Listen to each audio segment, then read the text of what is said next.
So let us now find the force acting on a current carrying conductor placed in a magnetic field. आपको पता है कि कोई current carrying conductor होगा तो मैग्नेटिक फील्ड जनरेट करेगा, और एक्सटर्नल मैग्नेटिक फील्ड में रखेंगे तो दोनों फील्ड एक दूसरे को परटर्ब करेंगे, मींस इंटरेक्ट करेंगे एक दूसरे से. Like field repel and unlike field attract. जैसे एक लाइक चार्ज रिपेल करते थे, अनलाइक चार्ज अट्रैक्ट करते, उसी तरह का कांसेप्ट हमने ध्यान रखने के लिए. तो हमने ये मान लिया कि हमारे पास एक कोई सिलेंड्रिकल क्रॉस सेक्शन का कोई कंडक्टर है और उसकी लेंथ हमने अज्यूम कर ली से L है, और उसका जो एरिया ऑफ क्रॉस सेक्शन है वो A है, और उसके अंदर से इस डायरेक्शन के अंदर करंट फ्लो कर रहा है. सो इस करंट की स्ट्रेंथ को हमने I बता दी. Suppose the x positive direction of x में जा रहा है, ये x लेस डायरेक्शन मान लीजिए, x मान लीजिए, और इस करंट कैरिंग कंडक्टर ने फील्ड की जो डायरेक्शन है उसके साथ थीटा एंगल बना रखा है. स्पेशल केसेस में हम डिस्कस करेंगे थीटा 0 180 डिग्री हो तो क्या होगा, 90 होगा तो क्या होगा, वो बाद में डिस्कस करेंगे. फोर्स का इक्वेशन निकालें. अब हम ये मान लेते हैं कि इस कंडक्टर के अंदर क्योंकि फ्री इलेक्ट्रॉन्स होंगे, वो इलेक्ट्रॉन्स क्योंकि करंट की अपोजिट डायरेक्शन में ड्रिफ्ट करेंगे, क्योंकि अगर सपोज हमने इसको करंट सप्लाई करना है तो ये पॉजिटिव प्लेट रहेगी, नेगेटिव, तो ये हायर पोटेंशियल होगा और ये लोअर पोटेंशियल, तो इलेक्ट्रिक फील्ड की डायरेक्शन ये होगी, और इलेक्ट्रिक फील्ड के अपोजिट डायरेक्शन के अंदर इलेक्ट्रॉन क्या करेगा, ड्रिफ्ट करेगा. तो ड्रिफ्ट कर रहा है किस स्पीड से vd से. ठीक है, और हम ये मान लेते हैं कि इसके अंदर टोटल नंबर जो इलेक्ट्रॉन्स है, फ्री इलेक्ट्रॉन्स, वो कैपिटल n है. ठीक है, तो हमने यहाँ ये एक चीज मानी, एक तो चार्ज ऑन इलेक्ट्रॉन तो हो गया कितना, -e. दूसरा स्मॉल n हमने मान लिया नंबर ऑफ फ्री इलेक्ट्रॉन्स,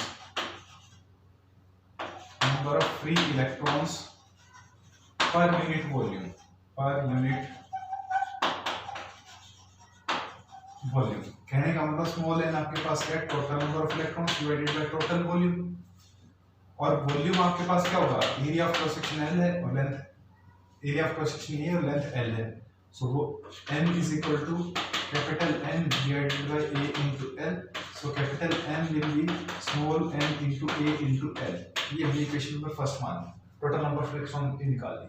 अगर इस एक इलेक्ट्रॉन के ऊपर जो फोर्स निकाल लें, क्योंकि चार्ज मूव कर रहा है किसमें, किसी मैग्नेटिक फील्ड में, और कोई चार्ज किसी मैग्नेटिक फील्ड में मूव करे तो फोर्स लगेगा मैग्नेटिक लॉरेंट्ज फोर्स. क्या होगा, सो मैग्नेटिक लॉरेंट्ज फोर्स,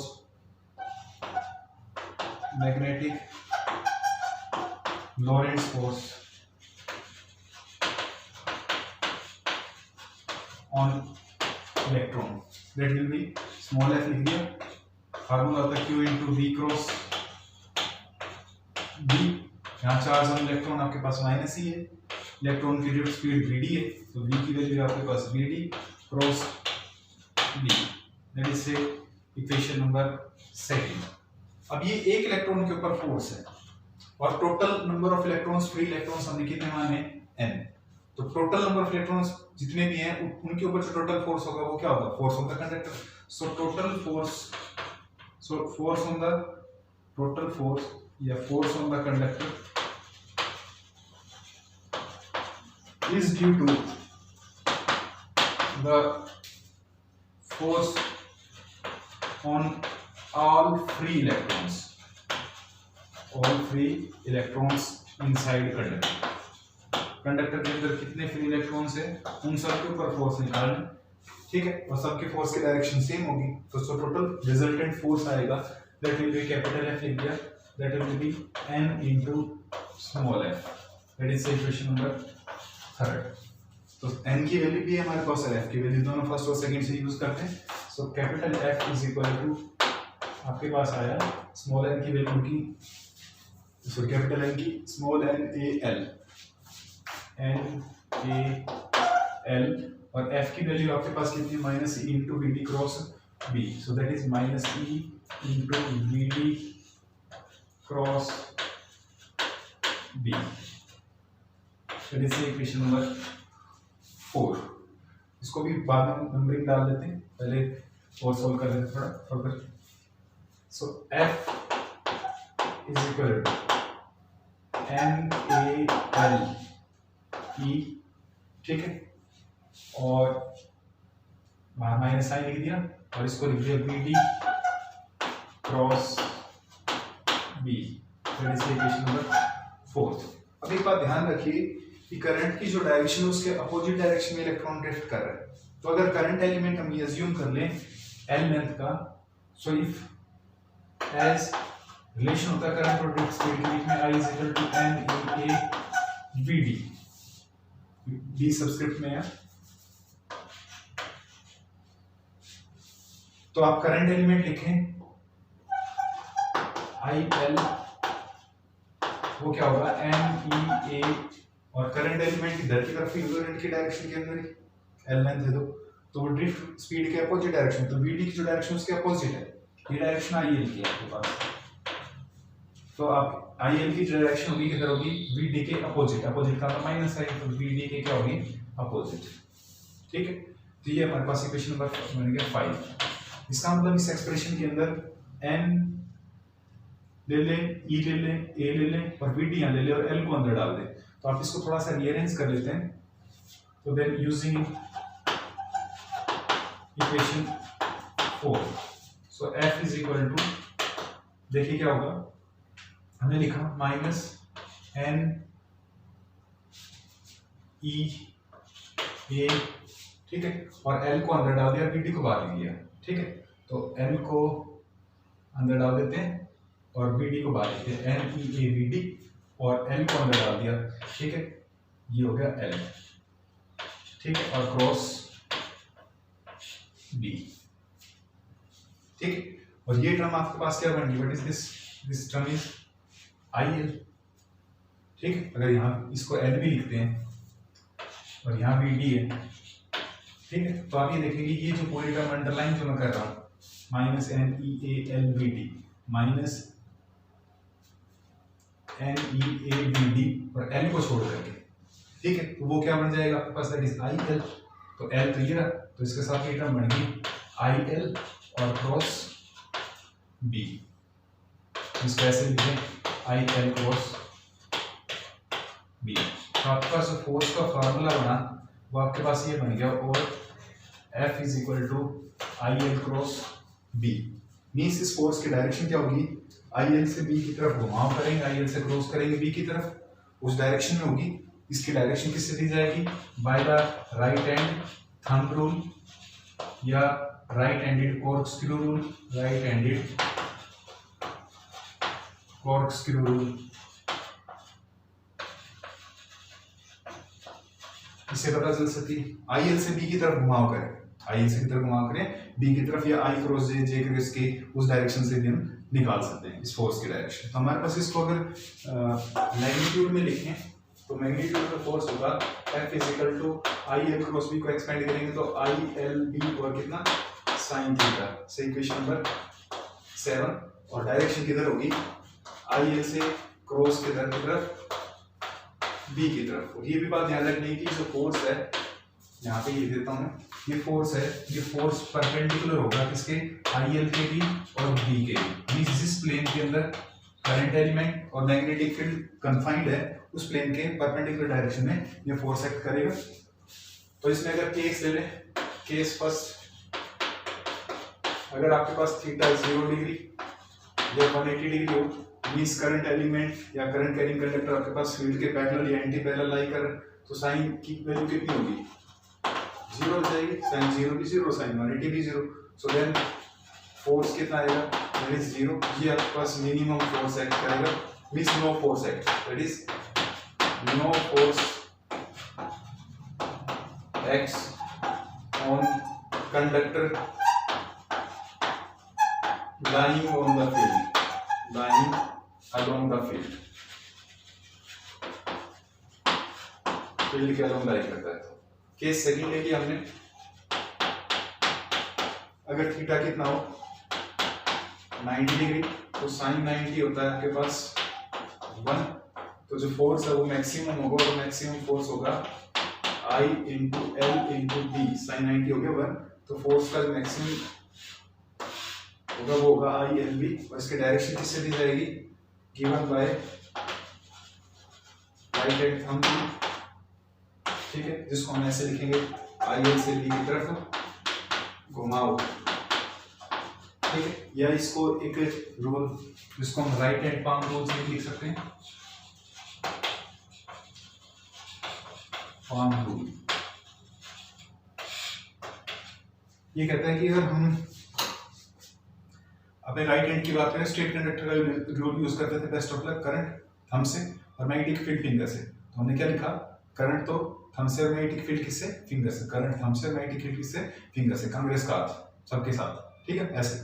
तो इसका जो पाम है वो किस डायरेक्शन में पॉइंट करेगी, फोर्स। देखो ये क्या है, करंट, मैग्नेटिक फील्ड और फोर्स, ठीक है। तो ये हम यूज कर सकते हैं कि अपने अपने राइट हैंड, ये हम राइट हैंड बनाते हैं,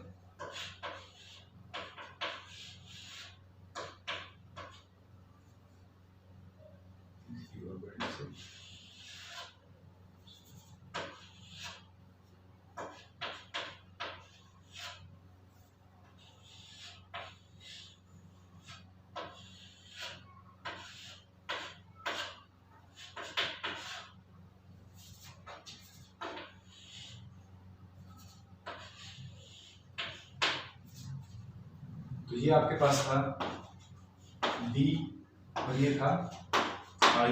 तो जो पाम है वो किस डायरेक्शन में पॉइंट करेगी, फोर्स की डायरेक्शन में पॉइंट आउट करके इससे हम निकाल सकते हैं।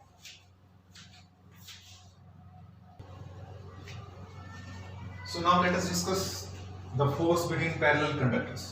याद रखिए कि आपके पास अगर दो स्ट्रेट कंडक्टर है, उनमें पैरेलल डायरेक्शन में सेम डायरेक्शन में करंट जा रहा है, तो पैरेलल करंट एक दूसरे को अट्रैक्ट करेंगे।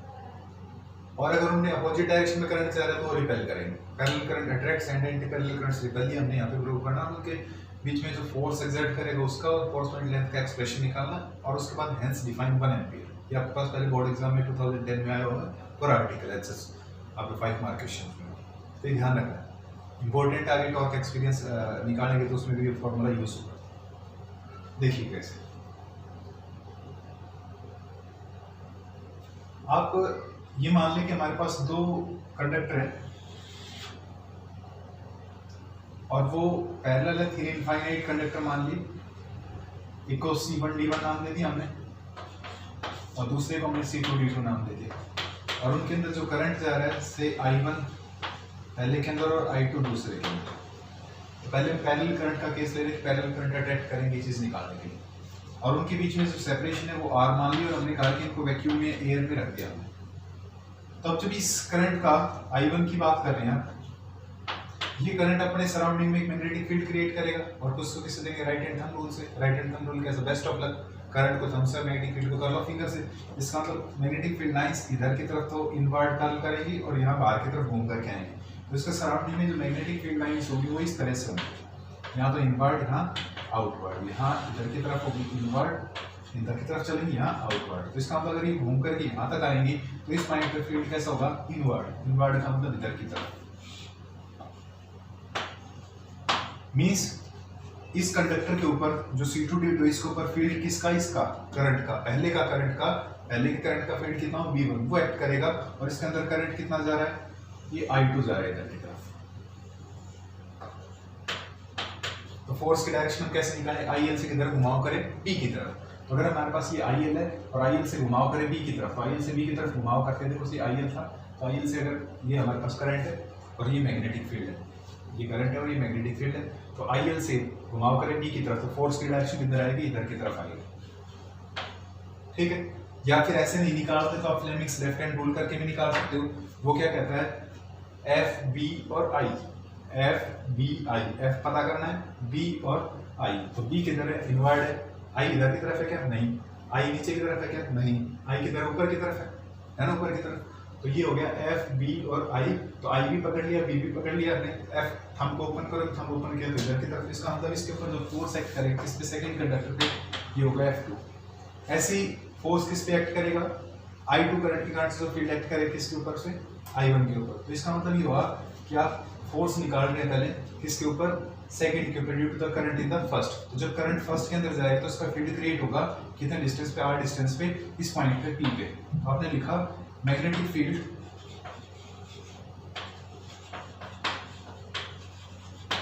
Of C1D1 means current I1, magnetic field of current I1 means of C1D1 कहाँ पे एट पॉइंट P कितना होगा स्ट्रेट कंडक्टर का रूल आपको सॉरी रिजल्ट याद होगा B is mu naught over 4 pi twice of I by R so B1 is equal to mu naught over 4 pi current कितना है I1 ट्वाइस ऑफ I1 और by distance कितना है R और field की direction इधर की तरफ है इनवर्ड ये इनवर्ड हो गया से B1 हो गया से इक्वेशन फर्स्ट अगर ये प्लेन ऑफ द बोर्ड में रखें तो प्लेन ऑफ द बोर्ड में इनवर्ड एक्ट कर रहा है B1 अब इस फोर्स के इस मैग्नेटिक फील्ड का के अंदर करंट कैरिंग कंडक्टर रखा और अभी आपने पढ़ा आर्टिकल कि करंट कैरिंग कंडक्टर को किसी मैग्नेटिक फील्ड पे रखे तो उस पे फोर्स काम करेगा तो फोर्स कितना होगा I into L into B so आप लिखोगे फोर्स ऑन किस पे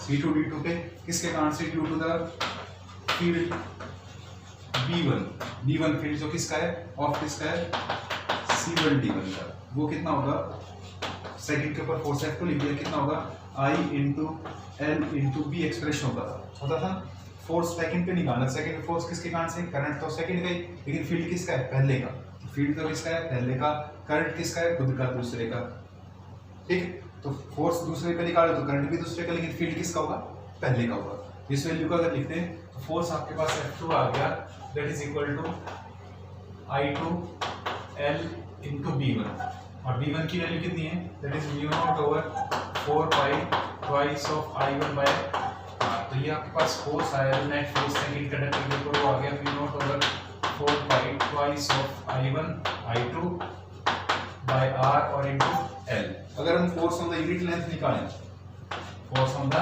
unit length force on unit हम L इक्वल टू 1 कर दे तो इसका फोर्स को भी मैं दूसरे तरीके से लिख सकता हूँ तो इस तरह का साइन लिखा दिया F2 that is equal to हो गया mu naught over 4 pi twice of I1 I2 by R और L की जगह कितना हो गया 1 मींस फोर्स को लेंथ से डिवाइड कर दे तो फोर्स पर यूनिट लेंथ हो गया फोर्स को लेंथ से डिवाइड कर दे तो फोर्स पर यूनिट लेंथ हो गया आपके पास ठीक है तो ये एक्सप्रेशन आ गया आपके पास फोर्स पर यूनिट लेंथ का थर्ड अब अगर हम सेकंड का फील्ड लिखे पहले के ऊपर ठीक है तो हम डायरेक्शन समझ लेते हैं रिजल्ट बिल्कुल सेम आएगा B2 निकालेंगे तो mu naught over 4 pi twice of I2 by R आ जाएगा F1 निकालेंगे तो I1 और फील्ड B2 लिख दिया जाएगा सेम एक्सप्रेशन आएगा फिर हम समझ लेते हैं डायरेक्शंस के लिए हमने ये कहा कि अब हम करंट मान लें किसका C2D2 का और C2D2 के अंदर कितना करंट मान लें I2 तो इसका जो फील्ड होगा बेस्ट ऑफ लक से करंट हम से मैग्नेटिक फील्ड फिंगर्स तो यहाँ पे तो इनवर्ड होगा यहाँ पे कैसा होगा आउटवर्ड इसका मतलब इसकी मैग्नेटिक फील्ड लाइंस है यहाँ तो कैसे घूमेंगे अंदर की तरफ यहाँ आएंगी बाहर की तरफ यहाँ पे तो अंदर की तरफ यहाँ बाहर की तरफ इधर बाहर की तरफ तो इसका मतलब यहाँ पे जो फील्ड लाइंस होंगी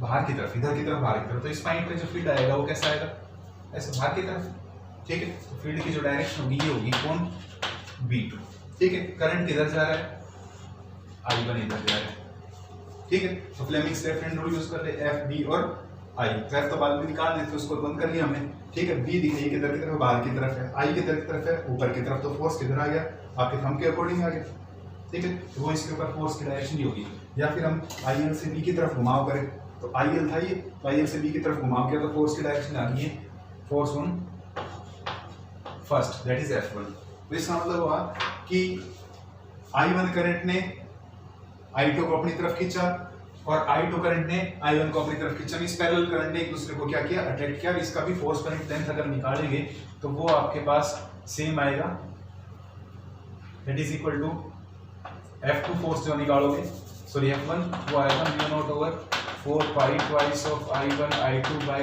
R इनटू L तो आप ये देखोगे कि F1 और F2 दोनों ही क्या हैं बराबर एक दूसरे पे इक्वल फोर्स लगाएंगे तो डायरेक्शन कैसी होगी अपोजिट होगी ठीक है और जो आप फोर्स पर यूनिट लेंथ लिखोगे तो फोर्स पर यूनिट लेंथ आपके पास ये वाला फोर से लिख दिया suppose mu naught over 4 pi twice of I1 I2 by R ये आपके पास फोर्स पर यूनिट लेंथ का एक्सप्रेशन हो जाएगा तो ये तो तब था जब हमारे पास पैरेलल करंट थे तो पैरेलल करंट क्या करें अट्रैक्ट कर रहे इसके बजाय अगर हमारे पास एंटी पैरेलल करंट हो तो वो एक दूसरे को रिपेल करेंगे क्योंकि आप ये देखिए कि यहाँ पे हम यूं समझे कि ये दो कंडक्टर थे सपोज दोनों केस की बात कर लेते हैं ये C1D1 था ये C2D2 इसमें करंट I2 था और इसमें करंट था I1, पैरेलल करंट जा रहे हैं। ठीक है भाई, तो आप इसका फील्ड जो है यहाँ पे कैसा है इनवर्ड, लेकिन इसका फील्ड यहाँ पे कैसा है आउटवर्ड ना, कैसा है आउटवर्ड। दोनों फील्ड कैसे हैं अनलाइक फील्ड, तो अनलाइक फील्ड क्या करेंगे अट्रैक्ट करेंगे, अनलाइक चार्ज क्या करते हैं attract, like field repel and unlike field attract. तो हमारे पास ये हुआ कि इसका फील्ड यहाँ पे अगर निकालेंगे तो यहाँ पे फील्ड कैसा है क्रॉस से, इसका फील्ड यहाँ निकालेंगे तो यहाँ पे कैसा है डॉट से। दोनों फील्ड कैसे अनलाइक, अनलाइक फील्ड क्या करते हैं अट्रैक्ट, अनलाइक फील्ड मींस एक वाला फील्ड डॉट और दूसरा कैसा हो क्रॉस, तो ये क्या करेंगे अट्रैक्ट, जैसे अनलाइक चार्ज अट्रैक्ट। और अगर लाइक फील्ड और दोनों ही क्रॉस हो, जो दोनों ही कैसे हो डॉट हो, तो वो एक दूसरे को कैसे करेंगे रिपेल करेंगे। ये चीज आपने ध्यान रखनी है। तो इसका मतलब ये हुआ कि इसके करंट था, ठीक है, फील्ड की डायरेक्शन बाहर की तरफ थी, तो FBI से फोर्स निकालोगे तो आपके पास ये फोर्स F1 है, इसका फोर्स क्या है F2, दोनों ने एक दूसरे को अट्रैक्ट किया। इस कहने का मतलब ये हुआ इस फिगर के ऊपर ये वाला फिगर अगर सुपर इंपोज कर दें तो इस वाले कंडक्टर पे ये फील्ड आएगा डॉट बाहर की तरफ, ठीक है, तो दोनों को सुपर इंपोज किया तो ये हमारे पास एक्सप्रेशन बन गया। ये फील्ड यहाँ पे कैसा आ गया आउटवर्ड कौन सा B2, इसमें ये फील्ड कैसा आ गया इनवर्ड कौन हो गया B2, ठीक है। तो पैरेलल करंट क्या किया अट्रैक्ट किए। ऐसे ही अगर एंटी पैरेलल करंट की बात करेंगे तो एंटी पैरेलल करंट क्या करेंगे रिपेल करेंगे। जैसे कि सपोज इसके अंदर करंट ये था और इसके अंदर करंट को हमने रिवर्स कर दिया, जब इसके अंदर करंट ये था तो यहाँ पे फील्ड कैसा रहेगा भाई बताओ, वही इनवर्ड, इस करंट का फील्ड यहाँ पे कैसा आया था इनवर्ड आया था, ये करंट ये था तो फील्ड कैसा इनवर्ड, स्ट्रेट कंडक्टर करंट हम से मैग्नेटिक फील्ड फिर से इनवर्ड हुआ, सपोज ये नहीं करना, ठीक है। लेकिन यहाँ पे करंट इधर की तरफ है ना, करंट इधर की तरफ है, इसके अंदर इस करंट का फील्ड जो होगा, इस करंट का फील्ड यहाँ पे कैसा आएगा इनवर्ड, तो दोनों फील्ड कैसे होगा क्रॉस, लाइक फील्ड रिपेल करेंगे। देखिए कैसे रिपेल करेंगे, ये करंट हुआ I और फील्ड कैसा हो गया ये इनवर्ड। इसके अंदर इस करंट का फील्ड जो है इनवर्ड है यहाँ पे, इस करंट का फील्ड यहाँ पे इनवर्ड, दोनों फील्ड कैसे है इनवर्ड फील्ड हो गए और कैसे क्रॉस से लाइक फील्ड रिपेल करेंगे। तो आपने IL से घुमाव करना है B की तरफ, तो ये तो सपोज IL हुआ और ये है B, तो IL से अगर B की तरफ घुमाव करें तो IL से B की तरफ घुमाव किया तो फोर्स क्या है इधर की तरफ, तो इसमें फोर्स किधर आया F1 हो गया, ठीक है। ऐसे ही इस फील्ड इस करंट का फील्ड जो है यहाँ पे इनवर्ड है, इसके कारण से फोर्स की डायरेक्शन निकालोगे, ये तो आपके पास IL I2 है जो, ठीक है, और B, तो IL से इधर की तरफ घुमाव करोगे आप B की तरफ घुमाव करोगे,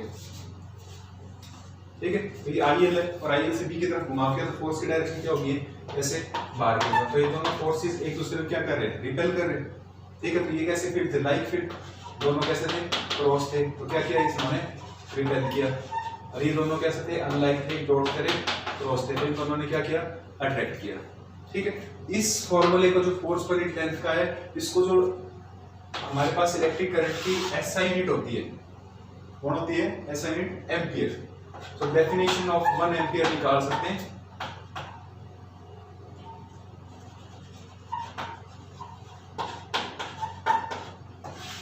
इस फोर्स पर यूनिट लेंथ के एक्सप्रेशन से, फोर्स पर यूनिट लेंथ का एक्सप्रेशन है is equal to mu naught over 4 pi twice of I1 I2 by R, और लेंथ लिख दे L, ठीक है।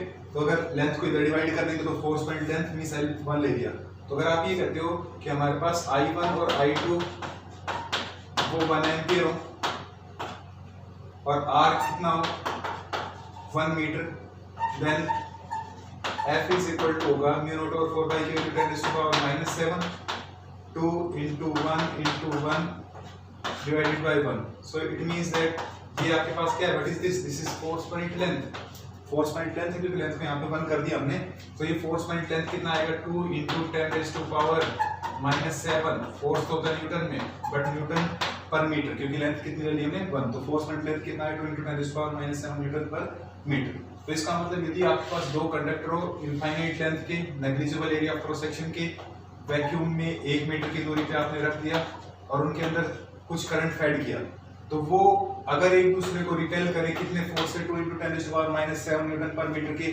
रेट से, तो उनके बीच में जो करंट जा रहा होगा वो कितना का आ जाएगा 1 ampere. So 1 ampere is that much current, मैं यहाँ पे लिख देता हूँ 1 ampere is that much current which when flowing between two straight parallel conductors of infinite length and negligible area of cross section placed at a distance of 1 meter in vacuum exert से force पर in length of 2 × 10⁻⁻7 Newton पर metre. ये आपकी जो SI definition हम पढ़ते थे electric current की, वो डेफिनेशन है, यहीं से ड्राइव की है। 1 ampere is that much current,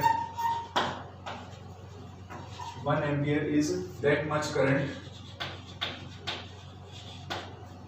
which when flowing 1 ampere is that much current which when flowing between straight parallel conductors, straight parallel conductors of infinite length, of infinite length and negligible area of cross section, negligible area of cross section, negligible area of cross section। 1 ampere उतना current होगा जो दो parallel conductors negligible area के 1 metre की दूरी पे vacuum में रख दिया जाए और उन पे फोर्स पर इट लेंथ 2 × 10⁻⁻7 न्यूटन पर मीटर। तो area of cross section, negligible area of cross section placed at 1 meter in vacuum exerts a force per unit length of 2 × 10⁻⁻7 Newton per meter on each other।